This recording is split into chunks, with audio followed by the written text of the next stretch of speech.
L'affaire Martinez-Ogo, les enquêteurs disent que les déclarations de RSF n'existent pas. Si vous êtes nouveau, n'hésitez surtout pas de vous abonner et de cliquer sur la cloche de notification pour ne plus rater aucune de nos vidéos. On commence.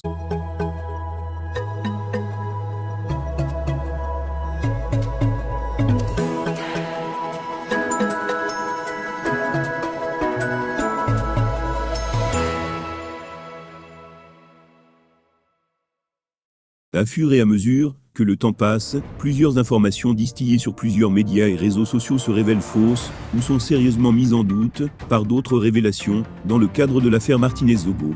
L'information de départ, sur laquelle plusieurs autres se sont greffés, est que le colonel Justin Dangoué a avoué qu'il est celui qui a piloté l'opération d'enlèvement de Martinez-Ogo à la demande de Jean-Pierre Amougou-Belinga. Il s'agit notamment des révélations de Reporters sans frontières, RSF, qui mentionnaient des aveux écrits du lieutenant-colonel Justin Dangoué. Mais selon le journaliste politique Boris Berthold, cet aveu qu'aurait fait Justin Dangoué n'existe pas. Qui est plus habilité qu'un avocat pour parler de son client? Et l'avocat de Dangoué a déclaré en Mondovision que ça n'existe pas. Les enquêteurs disent que ces déclarations de RSF n'existent pas. Mais vous voulez que ça existe? Non, mais vous avez d'autres problèmes, la vérité et l'information ne sont pas vos objectifs. On se comprend gentiment. Cessez de vouloir jouer au malin, a écrit Boris Berthold.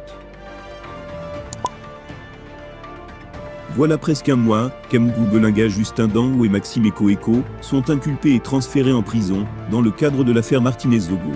Et, il y a quelques semaines déjà, l'affaire est quelque peu silencieuse. Juste après l'inculpation d'Amougou-Belinga et ses co-accusés, l'opinion publique avait eu droit à des rebondissements de taille qui animaient les débats au quotidien. En réalité, ce sont les mesures d'isolement prises par le commissaire du gouvernement qui ont permis d'éviter plus de tohu-bohu autour de l'affaire. Mais Cameroun Web a appris par le biais du lanceur d'alerte Boris Berthold une bien curieuse information. Il se trouve que Justin Dangoué, actuellement en détention au secrétariat d'État à la Défense, a été extrait nuitamment de sa cellule à plusieurs reprises entre 23h et 1h du matin par les gendarmes. Il est conduit vers une destination inconnue et ramené 2 heures de temps après, ajoute la source.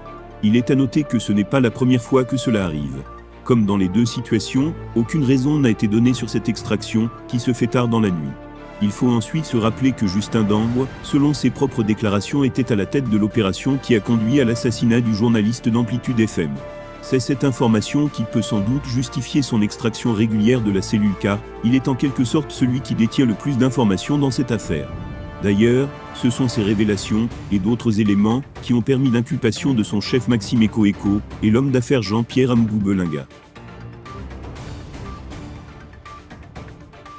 Eh bien chers abonnés, c'est ainsi que nous arriverons au terme de cette édition. Espérant qu'elle vous a plu, n'hésitez surtout pas de nous laisser un commentaire. Merci et à bientôt pour une nouvelle édition.